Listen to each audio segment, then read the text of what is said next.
और अगर ट्रंप की जीत के बाद क्या रूस यूक्रेन युद्ध रुक जाएगा? क्या ट्रंप अपना वादा पूरा करेंगे? क्या वॉर जोन में अब शांति छाने वाली है? इन तमाम सवालों के बीच रूस के राष्ट्रपति पुतिन ने एक बड़ा संकेत दिया है। पुतिन ट्रंप को बधाई देने के साथ ही वॉर खत्म करने पर चर्चा के लिए तैयार होने की बात कहते हैं। अब बड़ा सवाल यह है कि 2.5 साल से चल रही जंग क्या वाकई इतनी आसानी से खत्म हो जाएगी?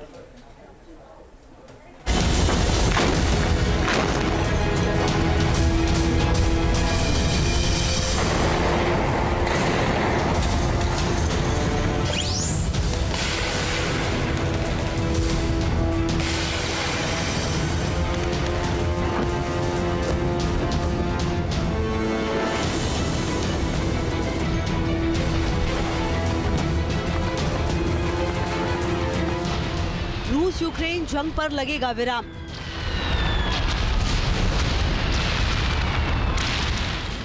ढाई साल से चल रहा युद्ध खत्म करने का बन रहा प्लान।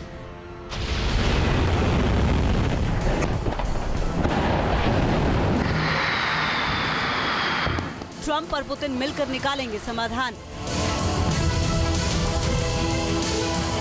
रूसी राष्ट्रपति पुतिन ने किया क्या बड़ा ऐलान।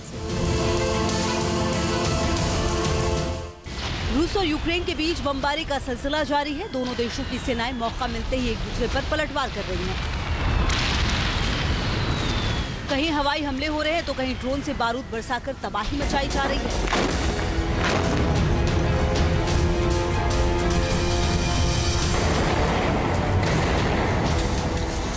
फरवरी 2022 से लगातार रूस और यूक्रेन आमने सामने हैं।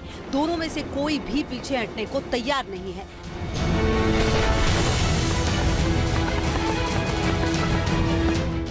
मगर अमेरिका में ट्रंप की जीत के बाद युद्ध की आग बुझने के आसार हैं। ये संकेत अब रूसी राष्ट्रपति पुतिन ने भी दिए हैं। उन्होंने ट्रंप को जीत के 24 घंटे बाद बधाई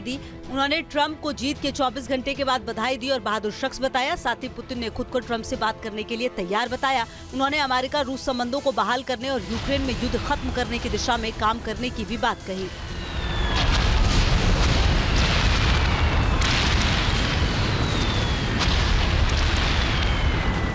Вы знаете, можно тоже как угодно к нему. И я, пользуясь случаем, хочу поздравить его с избранием на пост президента Соединенных Штатов Америки. Я уже говорил, что мы будем работать с любым главой государства, которому окажет доверие американский народ. Так будет действительно и на практике.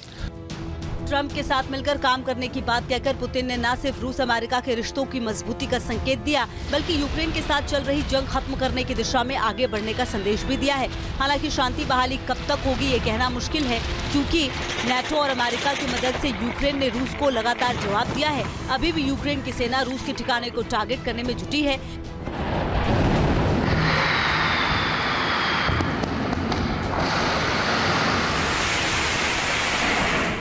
रूस के दागिस्तान प्रांत में नौसेना के मेन बेस कैस्पियन फ्लोटिला पर स्वार्म ड्रोन से हमला किया है। दावा किया जा रहा है कि यूक्रेन ने यहां ईरान से आए जहाज को ड्रोन से निशाना बनाया।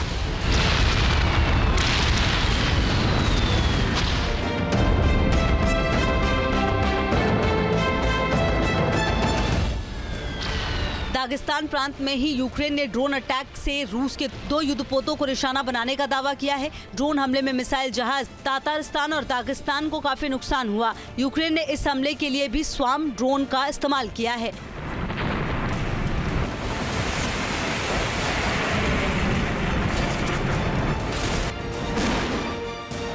यूक्रेन के तेवर ये बताते हैं कि वो रूस के साथ लगातार जंग लड़ने के लिए अभी भी तैयार है, मगर जिस तरह अमेरिका में सत्ता बदली है उससे यूक्रेन की चुनौतियां बढ़ना तय है, क्योंकि ट्रंप ने युद्ध खत्म कराने की कसम खाई है। यानी वो अब यूक्रेन को आर्थिक और सैन्य मदद नहीं देंगे। ऐसे में यूक्रेन जंग के मैदान में कमजोर पड़ेगा।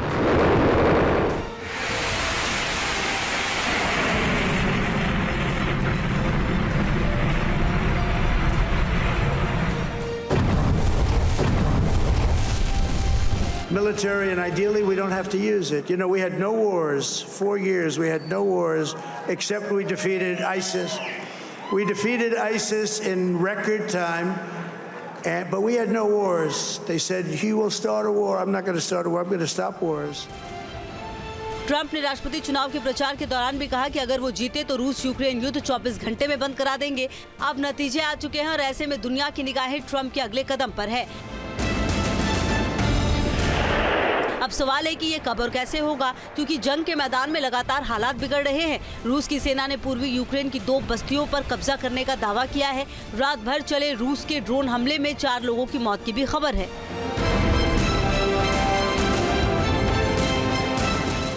इस बीच पुतिन ने यूक्रेन को लेकर भी बड़ी बात कही है। पुतिन ने साफ किया कि यूक्रेन को कुछ देश खिलौने की तरह इस्तेमाल कर रहे हैं और इस स्थिति में समाधान निकालना आसान नहीं है। То трудно себе представить наличие каких-то добрососедских отношений между Россией и Украиной. Почему? Потому что это значит, что Украина будет постоянно использоваться в качестве инструмента в чужих руках и во вред интересам Российской Федерации.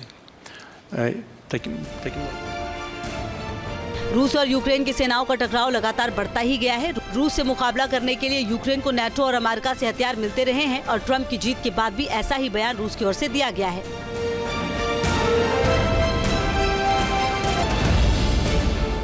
20 जनवरी को ट्रंप की शपथ होगी और उसके बाद वो क्या फैसला करेंगे, जंग कैसे रुकवाएंगे, इस पर सबकी निगाहें हैं। ट्रंप की जीत के बाद यूक्रेन के राष्ट्रपति जेलेंस्की ने भी उन्हें बधाई दी और ट्रंप की शांति वाली थ्योरी को सपोर्ट किया।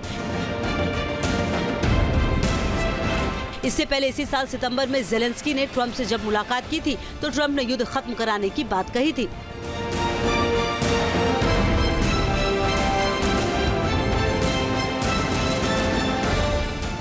I am announcing today that we cannot and will not make this certification.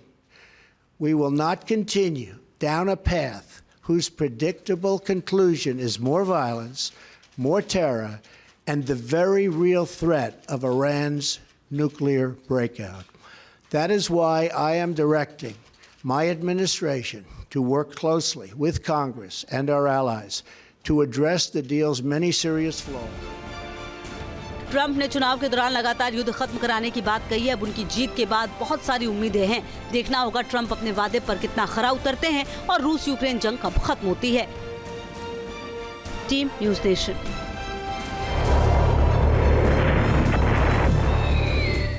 News nation अब व्हाट्सएप पर खबरों की ताजा अपडेट के लिए न्यूज नेशन के इस QR कोड को स्कैन करें।